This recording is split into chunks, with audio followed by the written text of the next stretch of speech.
اس کے بعد اللہ تعالیٰ نے فرمایا ہے کہ وہ لوگ جو میرے راستے میں ہجرت کرتے ہیں اللہ تعالیٰ ان کو اس کا بہتر اجر اور دنیا میں بھی اور آخرت میں بھی عطا کرتا ہے۔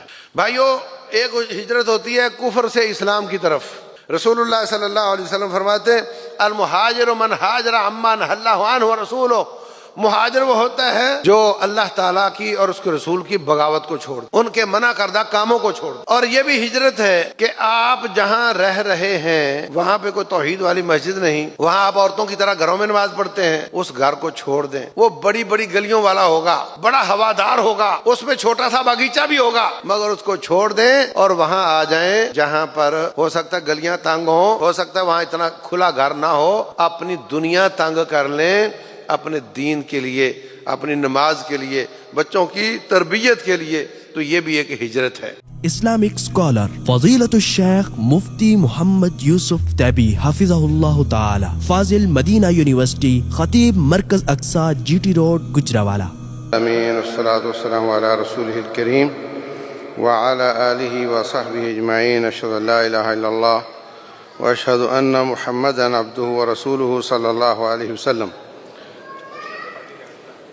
14ویں پارے میں سورہ حجر ہے اور سورہ نحل ہے۔ تو حجر یہ قوم سمود کا علاقہ ہے، مدینہ سے تبوک روڈ پر راستے میں آتا ہے، آج کل اس کو العلا کہتے ہیں۔ تو یہ جو تبوک کا علاقہ ہے اس کے راستے میں ہجر کا علاقہ، العلا کا علاقہ، یہاں پہ قوم سمود آباد تھی اور ان کے گروندے جو پہاڑوں کو کرید کر بنائے گئے ہیں آج بھی وہاں موجود ہیں۔ اگر آپ گوگل پہ لکھیں العلا یا لکھیں قوم سمود تو آپ کو ان کی تمام تصویریں وہاں مل سکتی ہیں۔ اللہ تبارک و تعالیٰ شروع میں فرماتے ہیں کہ آج جو اللہ تبارک و تعالیٰ کی شان کا، اس کی ذات کا، آخرت کا انکار کرنے والے کافر ہیں، یہ کل افسوس کریں گے، پچھتاوا ہوگا ان کو کہ کاش ہم مسلمان ہو جاتے۔ باقی یہ کہ ان کو عذاب کیوں نہیں اللہ تعالیٰ دیتا، یہ اللہ تعالیٰ کی سنت ہے۔ اس نے لوگوں کو ایک ٹائم دیا ہوا ہے، مہلت دی ہوئی ہے، اور مہلت پوری ہونے کے بعد پکڑتا ہے۔ پیپر میں بیٹھے بچے اگر غلط جواب لکھ رہے ہوں تو چکر لگانے والا ٹیچر ان کی پٹائی شروع کر دیتا ہے؟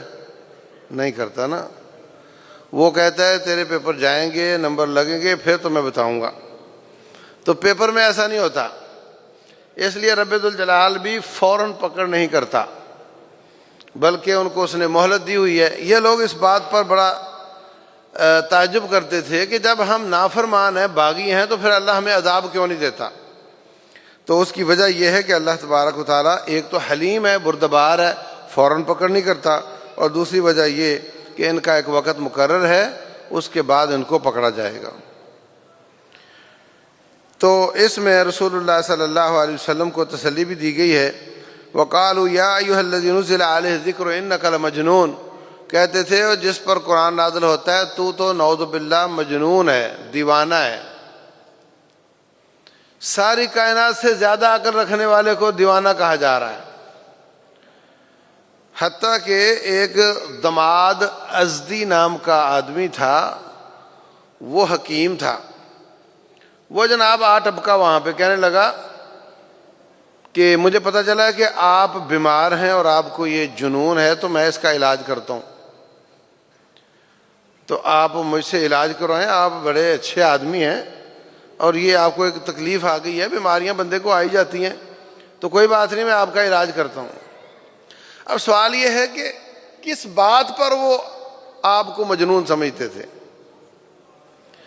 نعوذ باللہ ہمارے ہاں جو دیوانے ہوتے ہیں وہ کچرا کھا رہے ہوتے ہیں اور وہ کپڑے گندے یا پھٹے ہوئے ان کے ہوتے ہیں۔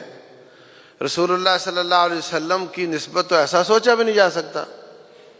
کس وجہ سے ایسا سمجھتے تھے؟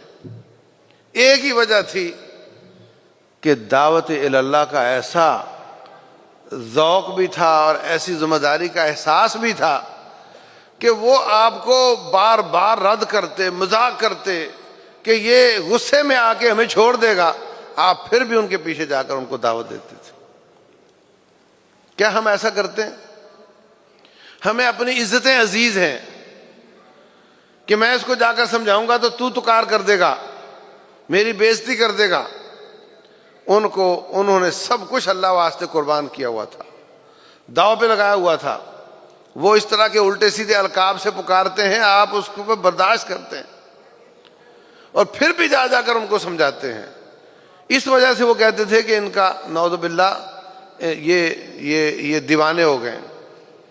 تو جب آپ نے اس کو جواب دینا شروع کیا تو فرمایا ان الحمد للہ نحمدہ ونستعینہ ونستغفرہ ونعوذ باللہ من شرور انفسنا ومن سیئات اعمالنا من یہدہ اللہ فلا مضل لہ۔ یہ خطبہ پڑھنا شروع کیا تو کہتا ہے یار ایک بار پھر پڑھنا، یہ علاج کرنے آیا تھا، اپنا علاج کروا کے گیا، آپ نے پھر خطبہ پڑھا، کہتا ہے ایک بار پھر پڑھنا۔ آپ نے خطبہ سنایا تو کہتا ہاتھ نکالے میں آپ کی بیعت کرنا چاہتا ہوں۔ تو فرمایا یہی میرا کام ہے، یہی میں دعوت دیتا ہوں، اسی پر لوگ مجھے تانا دیتے ہیں۔ تو بہر صورت اس کے بعد اللہ تبارک و تعالیٰ نے فرمایا ہے کہ یہ جو قرآن ہے بلکہ یہ جو ذکر ہے یہ محفوظ ہے، ذکر محفوظ ہے۔ اِنَّا نَحْنُ نَزَّلْنَا الذِّكْرَ وَإِنَّا لَهُ لَحَافِظُونَ۔ یہاں دو باتیں بتاؤں گا آپ کو۔ ایک بات تو یہ کہ اللہ نے ذکر کہا ہے، قرآن نہیں کہا، تو نصیحت قرآن بھی ہے، سنت مصطفیٰ بھی ہے۔ جس طرح سند کے ذریعے قرآن آیا ہے اسی طرح سند کے ذریعے حدیث آئی ہے، اور اس کی بھی اللہ نے حفاظت کی ہے، اس کی بھی اللہ نے حفاظت کی ہے، دونوں کی اللہ تعالیٰ نے حفاظت کی ہے۔ اِنَّا نَحْنُ نَزَّلْنَا الذِّكْرَ وَإِنَّا لَهُ لَحَافِظُونَ۔ اور دوسری بات یہ کہ قرآن حکیم جو ہے اس کی بھی اسی طرح سندیں ہیں، مجھے فلاں نے بیان کیا، مجھے فلاں نے بیان کیا، مجھے فلاں نے بیان کیا۔ ہاں تو یہ دونوں سندوں سے ہے اور محفوظ ہیں۔ اور جو میں نے کہا تھا دوسری بات بتاؤں گا وہ یہ کہ یہ جو قرآن حکیم ہے اور سنت مصطفیٰ ہے، دونوں شریعت ہیں، دونوں شریعت اسلامیہ ہیں۔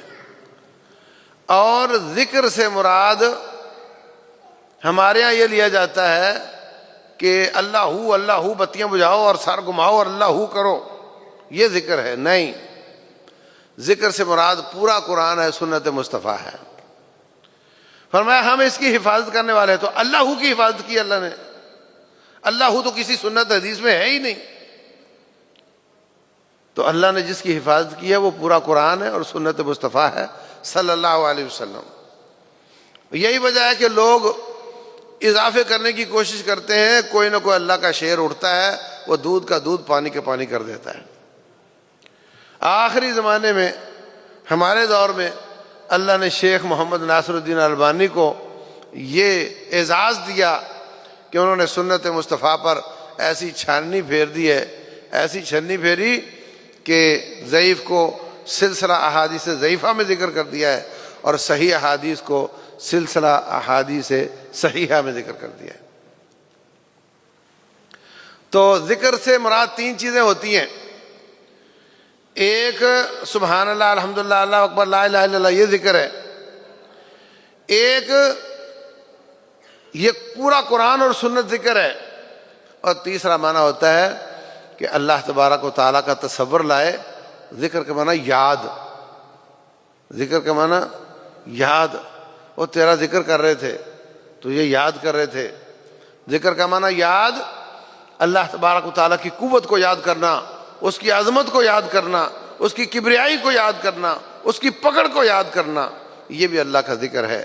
رجل ذکر اللہ خالیا ففاضت عیناہ، وہ شخص جو اکیلا بیٹھ کے رب کو یاد کرتا اور اس کی آنکھوں سے آنسو آ جاتے ہیں، یہ بھی اللہ کا ذکر ہوتا ہے۔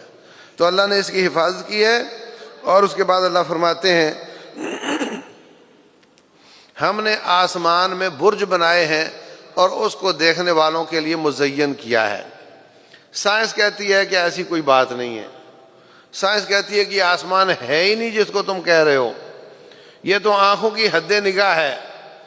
رب ذوالجلال اس کو آسمان بولتے ہیں، اور رب کی بات سچی ہے، اور سائنس آج نہیں تو کل ہو سکتا ہے اس نتیجے پر پہنچ جائے، لیکن فی الحال وہ نہیں پہنچ پا رہا ہے۔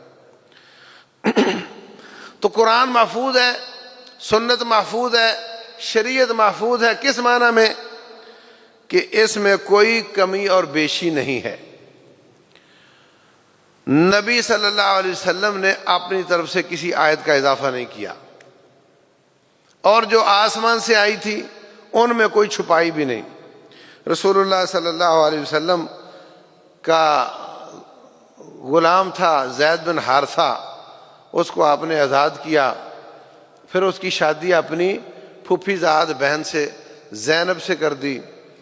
وہ غلام بکتا بکاتا یہ اعلیٰ خاندان کی عورت ان کی چک چک رہتی تھی، وہ آ کر کہتے حضرت وہ زینب میری بات نہیں مانتی، میں نے اس کو چھوڑ دینا ہے۔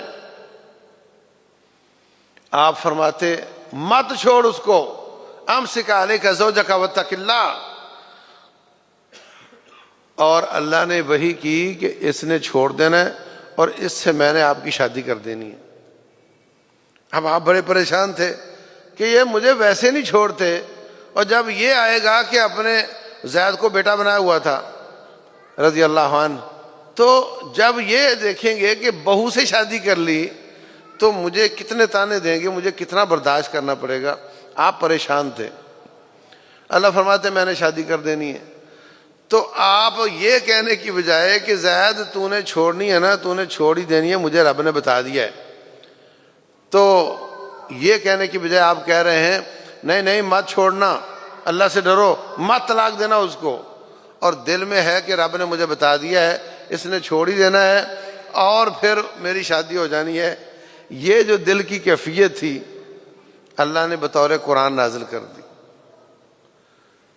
کہ آپ کے دل میں یہ تھا وَتُخْفِي فِي نَفْسِكَ مَا اللَّهُ مُبْدِيهِ، آپ اپنے دل میں ایک بات چھپاتے تھے جس کو رب ظاہر کرنے والا تھا۔ آپ سمجھ رہے ہیں کیفیت کو؟ تو حضرت عائشہ رضی اللہ عنہ فرماتی ہیں نبی صلی اللہ علیہ وسلم نے اگر کوئی آیت چھپانی ہوتی تو یہ آیت چھپا لیے ہوتے، جس میں رب نے ان کے دل کی کیفیت کو ظاہر کر دیا ہے۔ جب انہوں نے اس کو بھی جیسے آئی ویسے لوگوں کے سامنے پیش کر دیا ہے تو پھر انہوں نے کوئی آیت نہیں چھپائی، نہ انہوں نے چھپائی نہ انہوں نے زیادہ کی، اور بعد میں بھی آنے والے اور کوئی چھپاتا ہے تو وہ بھی پکڑا جاتا ہے، اگر کوئی زیادہ کرتا ہے تو وہ بھی پکڑا جاتا ہے۔ اللہ تعالیٰ نے کتاب و سنت دونوں کی حفاظت فرمائی ہے۔ اللہ اکبر۔ اس کے بعد اللہ تعالیٰ نے انسان کے پیدا ہونے کی کیفیتوں کو بیان کیا ہے۔ کسی آیت میں آتا ہے کہ ہم نے اس کو مٹی سے پیدا کیا، کسی میں آتا ہے کہ ہم نے اس کو گیلی مٹی سے پیدا کیا، کسی میں آتا ہے اس کو بدبودار مٹی سے پیدا کیا۔ مطلب یہ کہ جب جوہر پانی جہاں سالوں سے پانی کھڑا ہوتا ہے اس کے نیچے کی مٹی کالی ہو جاتی ہے اور لیسدار بھی ہو جاتی ہے، کیونکہ ٹھہر ٹھہر کر آہستہ آہستہ ریت کے ذرات بیٹھ جاتے ہیں جس سے اس میں بھربھرا پن ہوتا ہے اور وہ لچکدار لیسدار بن جاتی ہے۔ تو اس مٹی سے، بدبودار مٹی سے ہم نے اس کو پیدا کیا ہے۔ اور بعض روایتوں میں آتا ہے کہ ہم نے اس کو پکی ہوئی مٹی، جو گھڑا بنانے کے لیے اس مٹی کو پکایا جاتا ہے کھٹکتی ہوئی، اس سے پیدا کیا ہے۔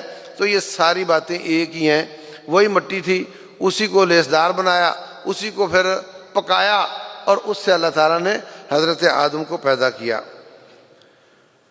رسول اللہ صلی اللہ علیہ وسلم فرماتے ہیں کہ اللہ تعالیٰ نے آدم علیہ السلام کی مٹی پوری زمین سے لی ہے، ہر جگہ سے لی، اور اس مٹی میں زمین مختلف ہے، کہیں کالی ہے، کہیں لال مٹی ہے، کہیں پیلی مٹی ہے، پھر زمین کی صلاحیتیں بھی الگ الگ ہوتی ہیں۔ اگر بلوچستان میں اس طرح کے باغات نظر نہیں آتے، ان کے پہاڑوں پہ گھاس بھی نظر نہیں آتی، تو اس کے نیچے ہیرے ہیں، جواہرات ہیں، موتی ہیں، سونا ہے، چاندی ہے، پیتل ہے، تانبا ہے۔ اور اگر کشمیر کے پہاڑ خوبصورت ہیں، اوپر اس کے اللہ تعالیٰ نے بہاریں لگائی ہوئی ہیں۔ اگر پنجاب کی زمینیں سونا اگلتی ہیں تو تھر پارکر کی ریت کے نیچے اللہ تعالیٰ نے نمک رکھا ہوا ہے، اور وہاں پہ اللہ تعالیٰ نے کوئلہ رکھا ہوا ہے۔ 5 صدیاں پاکستان اس سے انرجی بنائے تو ختم نہیں ہوتا۔ تو ہر مٹی میں صلاحیت ہے۔ اسی طرح اللہ نے جگہ جگہ سے مٹی لی اور اس سے آدم علیہ السلام کو پیدا کیا، اور وہ جو مٹی انسان ہے وہ بھی اسی طرح کے آ رہے ہیں، کسی کا رنگ کالا، کسی کا سفید ہے، اور کسی کا جسم مضبوط ہے، کسی کا کمزور ہے، کسی میں جسم کی طاقت زیادہ ہے، کسی کی ذہانت زیادہ ہے، کسی کی آواز اچھی ہے، کسی کی خطابت اچھی ہے۔ تو اللہ تعالیٰ نے اسی طرح کی صلاحیتیں رکھی ہیں اور کسی کو محروم نہیں کیا۔ اگر کوئی شخص مزدور ہے، بیچارہ محنت کر کے کماتا ہے، تو اس کی صحت اچھی ہے۔ اگر ایک بندہ سیٹھ ہے، اس کو ڈاکٹر نے منع کیا ہوا ہے، تو نمکین بھی نہیں کھا سکتا، تیل والی بھی نہیں کھا سکتا، میٹھی بھی نہیں کھا سکتا، تجھے یہ مسائل ہیں۔ اور جو غریب ہے اس کا جسم اتنا اچھا ہے کہ وہ ہر چیز کھا سکتا ہے، تو کچھ ادھر صلاحیتیں دے دیں، کچھ ادھر دے دیں۔ تو اللہ تعالیٰ نے یہاں پہ ذکر کیا ہے کہ کس طرح ہم نے آدم علیہ السلام کو پوری زمین سے جگہ جگہ سے مٹی لے کر بنایا، اور ان کی اولاد بھی مختلف صلاحیتوں والی، مختلف قد کاٹ والی اور مختلف رنگوں والی صلاحیتوں والی ہے۔ اس کے بعد اللہ تعالیٰ نے یہ جو جس وجہ سے اس کا نام سورہ ہجر ہے اس کا تذکرہ کیا ہے، یہ وہ پہلے ہم قصے بیان کر چکے ہیں۔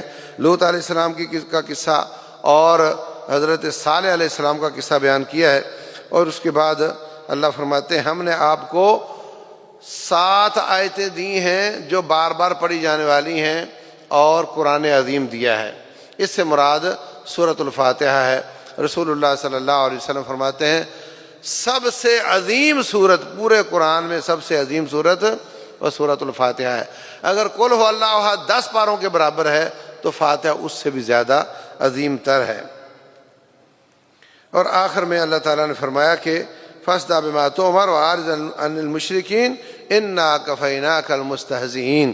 اے نبی، جو آپ کو مجنون کہتے ہیں، آپ کو مذاق کرتے ہیں، میں رب اکیلا ہی کافی ہو جاؤں گا، میں اکیلا ہی ان کو بہت بری سزا دوں گا۔ تو گستاخان رسول صلی اللہ علیہ وسلم کو دنیا میں بھی سزائیں ملی، اور جو بچ گئے آخرت میں وہ سزا سے نہیں بچ سکیں گے۔ اس کے بعد سورہ نحل ہے۔ نحل کا معنی ہوتا ہے شہد کی مکھی، شہد کی مکھی۔ شہد کی مکھی، اس کے نام پہ اللہ نے سورت نازل کی ہے، اور شہد کی مکھیوں کا اور چیونٹیوں کا ایسا منظم سسٹم ہوتا ہے جیسا اور کسی کا نہیں دیکھنے میں آیا۔ ان کی ایک ملکہ بادشاہ ہوتی ہے، اور اس کی سب اطاعت کرتے ہیں، اور ان کی باقاعدہ پولیس ہوتی ہے، ان کے کارخانے ہوتے ہیں، ان کے مزدور ہوتے ہیں، ان کے فورمین ہوتے ہیں، ان کے ڈائریکٹر ہوتے ہیں، اور شہد جب آتا ہے اس کی کوالٹی کنٹرول کے لوگ ہوتے ہیں۔ جس کی کوالٹی غلط ہو، جو گندی جگہ سے شہد لے کر آئے، اس کی پٹائی ہوتی ہے، بسا اوقات اس کو سزائے موت ہوتی ہے۔ اور پھر ان کے جو کچھ نکھٹو ہوتے ہیں، ان کا کام صرف بچے جننے کی صلاحیت ان میں ہوتی ہے، اور جو ملکہ ہے یہ بچے جنتی انڈے دیتی ہے، اور بچوں کی خوراک الگ بنائی جاتی ہے، ملکہ کی خوراک الگ بنائی جاتی ہے، اور ملکہ جس کو حکم دے ادھر سب چلی جاتی ہیں اس کے پیچھے۔ رسول اللہ صلی اللہ علیہ وسلم فرماتے ہیں قیامت کے قریب جب دجال آئے گا، وہ لوگوں کو کہے گا، اس میں صلاحیتیں رب نے دی ہوں گی، وہ کہے گا زمین انگوری نکال، پودے نکل آئیں گے، آسمان بارش برسنا شروع ہو جائے گی، پھر کہے گا مجھے رب مانو، کچھ لوگ اس کو رب مان لیں گے، ان کو وہ جنت میں ڈالے گا، اس کی جنت آگ ہوگی، اور کچھ اس کا انکار کریں گے، اس کو وہ جہنم میں ڈالے گا، اس کی جہنم گلزار ہوگی۔ اور جب کوئی لوگ اس کا انکار کریں گے، اس بستی سے وہ ناراض ہو کر نکلے گا، تو فرمایا ان بستی والوں کے پیسے، ان کا مال اس دجال کے پیچھے ایسے جائے گا جیسے شہد کی ملکہ کے پیچھے مکھیاں جاتی ہیں۔ تو شہد کی ملکہ کے پیچھے مکھیوں کا جانا، یہ نبی صلی اللہ علیہ وسلم کا بھی اس میں اشارہ موجود ہے۔ تو بہر صورت یہ اس نام پہ سورت اللہ تعالیٰ نے نازل کی ہے۔ شروع میں اللہ تعالیٰ نے اپنی نعمتوں کا تذکرہ کیا ہے۔ اللہ تعالیٰ نے جانور پیدا کیے، ان کا گوشت کھاتے ہو، ان کی کھال کے ساتھ کپڑے بناتے ہو، خیمے اور گھر بناتے ہو، اور اس کے بعد اللہ فرماتے ہیں یہ جانور تمہارے لیے، تم ان پر سواری کرتے ہو اور ان پر اپنا مال لاد کر دور دراز لے جاتے ہو، یہ سارے تمہیں فائدہ حاصل ہوتے ہیں۔ اور پھر وہی اللہ ہے جو آسمان سے بارش نازل کرتا ہے، اور وہ پانی بھی پیتے ہو، اس سے درخت بھی پیدا ہوتے ہیں، اور اسی سے ہی پھر زیتون بھی آتا ہے، اور اسی سے انگور اور کھجور بھی آتی ہے، اور اسی سے ہی اللہ تعالیٰ اس کے پھر دوسری پروڈکٹ بنتی ہیں، جوس اور دوسری چیزیں، یہ سب اللہ تعالیٰ کی نعمتیں ہیں۔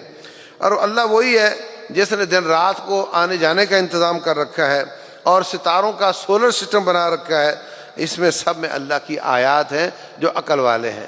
تو یہ کچھ آیات قرآن حکیم کی ہیں، کچھ آیات یہ کائنات کی کھلی کتاب کی ہیں، ان پر غور کرنے والا بھی اللہ کو پا لیتا ہے اور ان پر غور کرنے والا بھی اللہ کو پا لیتا ہے۔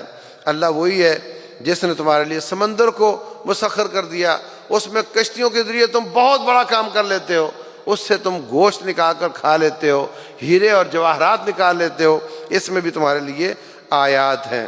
اسی طرح جانور، ان کا دودھ، اللہ اکبر، من بین فرث و دم لبنا خالصا، اللہ اکبر، کائنات والا کوئی ایسا کام نہیں کر پایا کہ ہرے رنگ کے پٹھے ڈالو، ان کو ہرے رنگ کا چارہ ڈالو اور دودھ نکلے سفید، اور اس سے خون پیدا ہو سرخ، اور سب کی لذتیں مزے الگ الگ ہوں۔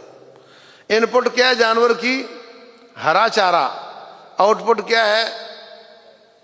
اور اسی پیٹ میں من بین فرث و دم، من بین فرث و دم، اللہ فرماتے ہیں اسی میں ہی میدا ہے جس میں کچرا ہے، گوبر ہے، بدبو ہے، اسی میں ہی خون چل رہا ہے، اور اسی کے اندر سے ہی سفید دودھ نکل رہا ہے۔ یہ سب آپ کے لیے نشانیاں ہیں، اللہ کے بنائے بغیر ایسا بن نہیں سکتا۔ ان پٹ چارہ ہے، آؤٹ پٹ کیا ہے؟ خون بن رہا ہے اور دودھ بن رہا ہے، سبحان اللہ۔ اور اس کے بعد فرمایا اس میں اگلی آیات پھر وہ جو جس کی وجہ سے اس کا نام ہے وہ شہد کی مکھی ہے، تو اللہ تعالیٰ نے اس کو وحی کی کہ تم جگہ جگہ پہ چھتے بناؤ اور اس کے پیٹ سے ایسا پینے کی چیز نکلتی ہے جس میں لوگوں کے لیے شفا ہے۔ اللہ اکبر، شہد کی مکھی کے پیٹ سے شفا نکلتی ہے۔ کینیڈا نے سروے کروایا، کیونکہ وہ پوری قوم کے خرچے اٹھاتے ہیں نا، وہاں پہ میڈیکل ٹوٹل مفت ہے، ہر قسم کا مہنگے سے مہنگا علاج مفت حکومت کرتی ہے۔ تو انہوں نے کہا کہ ان پہ اتنے پیسے لگ جاتے ہیں، تو شہد کا پتہ چلا ہے کہ اس میں شفا ہے، تو اس نے شہد کی کمپنیوں کو بلایا، کینیڈا کی گورنمنٹ نے، اور بلا کر کہا کہ تم سال میں کتنا شہد بیچتے ہو؟ کہا جی اتنے ٹن آپ کے ملک میں ہم بیچتے ہیں۔ اس نے کہا قیمت کم کر دو، جتنی قیمت کم کرو گے وہ ہم سبسڈی دیں گے، اور تمہارا ٹارگٹ ہے کہ اس سے ڈبل شہد بیچنا ہے میرے شہریوں کو۔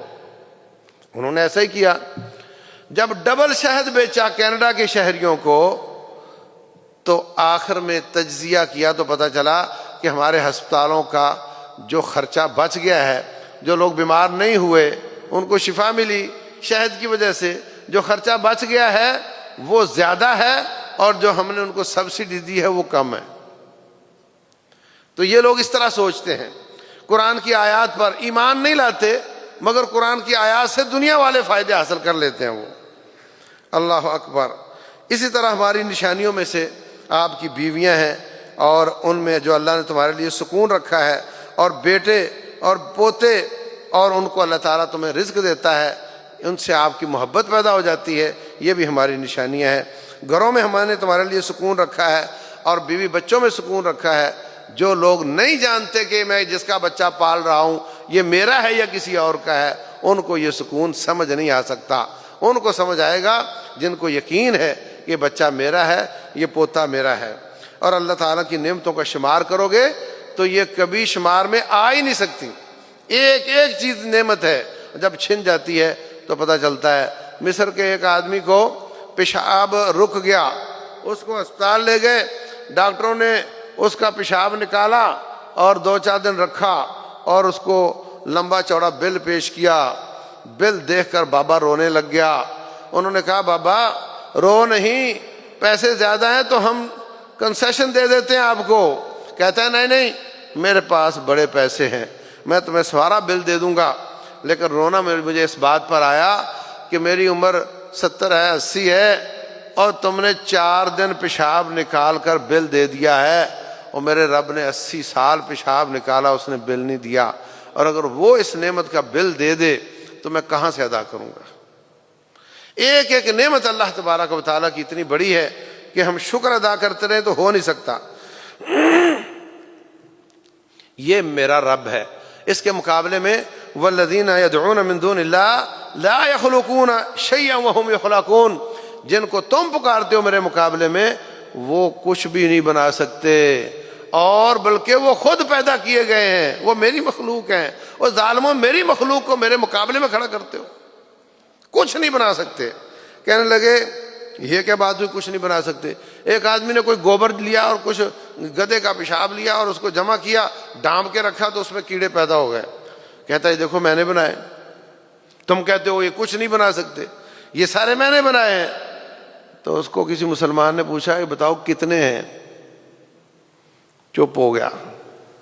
الا یعلم من خلق وهو اللطیف الخبیر، جس نے بنایا ہے وہی جانتا ہے کہ کتنے ہیں.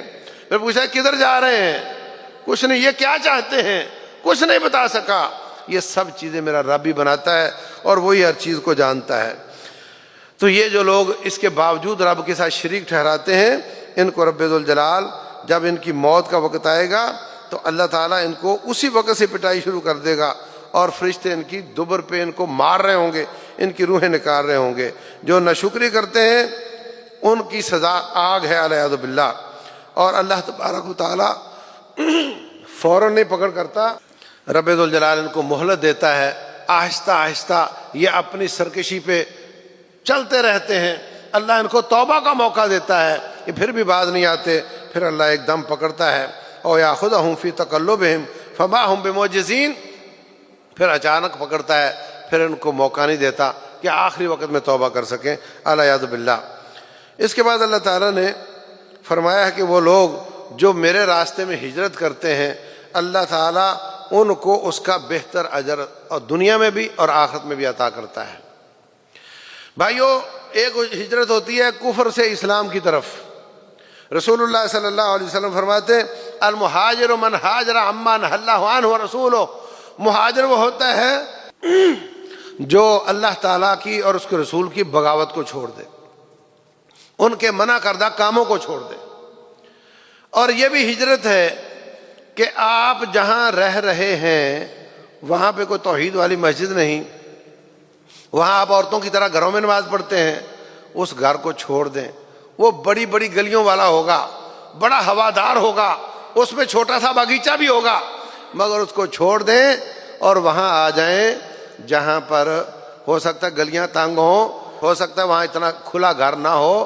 اپنی دنیا تنگ کر لیں اپنے دین کے لیے، اپنی نماز کے لیے، بچوں کی تربیت کے لیے. تو یہ بھی ایک ہجرت ہے. اس کے بعد اللہ تعالیٰ نے غلام اور نوکر کی مثال دی ہے کہ اللہ تبارک و تعالیٰ نے ایک غلام ہے اور ایک آقا. یہ غلام کما کما کر آقا کو دیتا ہے. تو کیا تم غلام کو آقا کے برابر سمجھتے ہو؟ کیا اپنی روٹی اس کو کھلاتے ہو؟ اپنے جیسا سٹیٹس اس کو دیتے ہو؟ تو پھر تم سارے رب کے غلام ہو، ان میں سے کسی ایک کو اٹھا کر کے رب کا شریک کیوں بنا لیتے ہو؟ وہ میں نے پیدا کیا اس کو، تم میرے برابر اس کو لا رہے ہو. تو اس طریقے سے اللہ تعالیٰ لوگوں کو سمجھاتا ہے کہ میرا شریک کوئی بننے کے لائق نہیں ہے. رب ایک خالق ہے، باقی ساری کائنات مخلوق ہے. سب سے افضل ترین محمد رسول اللہ ہے صلی اللہ علیہ وسلم. وہ بھی رب کے شریک نہیں ہے، وہ عبد ہیں معبود نہیں، وہ عبد ہیں معبود نہیں۔ جب ساری کائنات سے افضل ترین عبد ہیں اور معبود نہیں، تو علی بن ابی طالب تو ان سے نیچے ہی ہے نا، وہ کیسے معبود ہو گئے؟ اور عبد القادر جیلانی تو ان سے نیچے ہی ہے نا، وہ کیسے معبود ہو گئے؟ جب مانتے ہو کہ ساری کائنات سے افضل ترین کا نام محمد ہے صلی اللہ علیہ وسلم، وہ معبود نہیں ہیں، عبد ہیں، تو پھر اور کون ہو سکتا ہے؟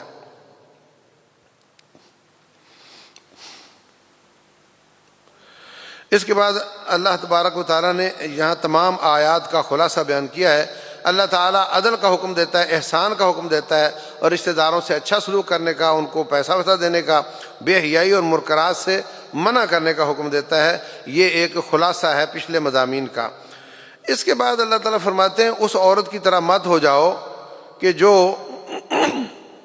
جو بنتی ہے، دھاگا بنتی ہے، دھاگا بناتی ہے اور پھر اس کو کاٹ دیتی ہے۔ مفسرین نے لکھا ہے کہ ایک عورت تھی، وہ روئی کا دھاگا بناتی تھی، پھر اس کو کینچی سے کاٹ کے ضائع کر دیتی تھی۔ اس طرح نہ کرو۔ تو جو شخص نیکیاں کرتا ہے، پیسہ بہاتا ہے، محنتیں کرتا ہے اور اللہ کے ساتھ کسی اور کو شریک ٹھہراتا ہے، وہ اپنی محنت کو کاٹ رہا ہے، کیونکہ اللہ تعالیٰ فرماتے ہیں ان اللہ لا یغفر ان یشرک بہ، اللہ شرک کو کبھی معاف نہیں کرے گا، ویغفر ما دون ذلک لمن یشاء، اس سے کم درجے کا گناہ جس کو چاہے گا معاف کر دے گا۔ قوالی عقیدہ برباد کرتی ہے، شرک پر ابھارتی ہے، مخلوق کو رب کے برابر قرار دیتی ہے، اور گانا یہ بدکاری پر ابھارتا ہے، عشق اور بدکاری۔ تو جو بہت گانے سن سن کر بدکار ہو چکا ہو مگر عقیدہ اس کا ٹھیک ہو، شرک نہ کرتا ہو، کبھی نہ کبھی توبہ کر کے یا معافی پا کر یا بغیر معافی کے سزا پا کر جنت میں ضرور جائے گا اگر اس کا عقیدہ ٹھیک ہے۔ اور اگر قوالی کے ذریعے عقیدہ خراب ہو گیا، وہ نیک پاک بھی ہوا، سجدے بھی کرتا گیا، لوگوں پر صدقہ بھی کرتا گیا، ہر قسم کی نیکی کرتا رہا، عقیدہ برباد ہو گیا تو وہ کبھی نہیں نکل سکے گا۔ اللہ تعالیٰ کا صاف اعلان ہے میں شرک کو کبھی معاف نہیں کروں گا۔ ہاں، مرنے سے پہلے توبہ کر لے تو اللہ شرک بھی معاف کر دیتا ہے۔ اللہ تبارک و تعالیٰ فرماتے ہیں جب آپ قرآن پڑھنے لگو تو اعوذ باللہ پڑھا کرو۔ جب بھی قرآن شروع کرنا ہو، وہ درمیانے سورت سے ہو یا ابتدائی سورت سے ہو، آپ نے اعوذ باللہ من الشیطان الرجیم پڑھنا ہے، اس کے بعد تلاوت شروع کرنی ہے۔ اس کے بعد فرمایا یہ جو شیطان ہے جس کے خلاف تم پناہ مانگ رہے ہو، اس کا زور ان لوگوں پر نہیں چلتا جو اللہ کی عبادت کرتے ہوں اور اس پر توکل کرتے ہوں۔ انہ لیس لہ سلطان علی الذین آمنوا وعلی ربہم یتوکلون، شیطان کا زور ان پر چلتا ہے جو شیطان کو معبود بناتے ہوں اور دوست بناتے ہوں۔ کتنے لوگ کہتے ہیں کہ فلاں درخت کی مسواک کاٹی تو میرا بادو شل ہو جائے گا، بابا مسواک نہیں کاٹنے دیتا، اور کتنے لوگ ہیں اس کو جڑ سے کاٹ دیتے ہیں، ان کو کچھ بھی نہیں ہوتا، اس لیے کہ وہ رب کی پوجا کرتے ہیں، ان پر شیطان کا زور نہیں چلتا، اور یہ اس کی پوجا کرتے ہیں، ان پر شیطان کا زور چلتا ہے۔ اللہ فرماتے ہیں انما ذالکم الشیطان یخوف اولیاءہ، یہ تو شیطان ہے جو اپنے دوستوں کو ڈراتا ہے۔ فلا تخافوہم، میرے بندو تم شیطانوں سے نہ ڈرا کرو، وخافونی، تم مجھ سے ڈرا کرو۔ تو یہ اللہ تعالیٰ یہاں پہ یہ مضمون بیان کر رہے ہیں، اور اس کے بعد اس بات کا تذکرہ ہے کہ کوئی شخص اگر کلمہ کفر کہتا ہے مجبوری میں، کوئی کہتا ہے گن لے کر کھڑا ہے، چڑھاوا چڑھاؤ ورنہ گولی ماروں گا، یہاں اس کے لیے دو آپشن ہیں، یا تو گولی کھا لے اور شرک سے بچ جائے، یہ عزیمت ہے، یہ اعلیٰ مقام ہے۔ دوسری، اللہ اجازت دیتا ہے وہ کلمہ کفر کہہ لے اور بعد میں اللہ سے سوری کر لے، جان بچا لے، تو اللہ اس کی مجبوری کی وجہ سے اجازت دیتا ہے۔ یہی حکم افراد کا ہے، یہی جماعتوں کا ہے، یہی حکومتوں کا ہے۔ بش نے کہا او مشرف ایک جملے میں جواب دو، میرے ساتھ ہو یا میرے خلاف ہو، بس تقریر نہیں کرنی۔ اس نے کہا تیرے ساتھ ہے۔ کیوں؟ اس لیے کہ 61 ملکوں کا اتحاد حملہ آور تھا اور ہمارے ساتھ دنیا کا کوئی بھی نہیں تھا. تو انہوں نے اسٹریٹجی یہ بنائی کہ ہم ایک طرف سے ساتھ دیں گے اور دوسری طرف سے ان کو کاٹ کاٹ کر کھائیں گے. اور آج سارا یورپ اور امریکہ چیختا ہے کہ انہوں نے ہمیں مارا، افغانستان میں ہماری ہار کا سبب یہ بنے اور انہوں نے ہمیں کاٹ کاٹ کر کھایا، ہماری ساری ٹیکنالوجی، ہماری R&D کا برکس نکال دیا انہوں نے. تو یہ ان کی اسٹریٹجی تھی. اس پر لوگوں نے ان پر فتوے بھی لگائے کہ تم کافروں کے اتحادی ہو گئے، کافر ہو گئے، نعوذ باللہ. ان پر حملے بھی کیے، سب کچھ آج تک چل رہے ہیں. لیکن اللہ تعالیٰ یہاں پہ اس کی گنجائش دیتا ہے. جب آپ مجبور ہوں اور مجبوری حقیقی ہو تو پھر آپ اگر کلمہ کفر یا کوئی کفر کا کام کر لیتے ہو، دل آپ کا مطمئن ہے، تو اللہ آپ کو اس کی گنجائش دیتا ہے. آپ سوری کر لو اللہ سے، اللہ اس پر پکڑ نہیں کرتا.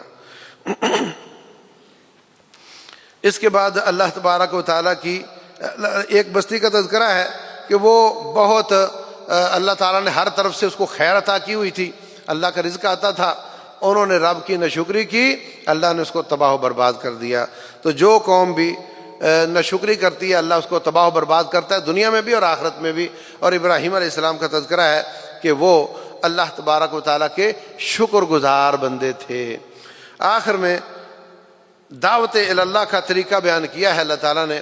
ادعو الی سبیل ربک بالحکمت والموعظۃ الحسنہ، احسن طریقے کے ساتھ اللہ کی طرف بلاؤ، حکمت اور دنائی کے ساتھ بلاؤ. پھر کیا ہوگا کہ تمہارا دشمن تمہارا دوست بن جائے گا. دعوت اللہ میں دفاع کا کہا، ادفع باللتی ہی احسن، اور جہاد میں ہجوم کرنے کا کہا، حملہ کا کہا. تو داعی کو حملہ آور نہیں ہونا چاہیے بلکہ اس کو احسن طریقے سے دعوت اللہ کا کام کرنا چاہیے. ہارون الرشید کو ایک آدمی کوسنے دینے لگ گیا، اوئے تو یہ کرتا ہے، اوئے تو وہ کرتا ہے.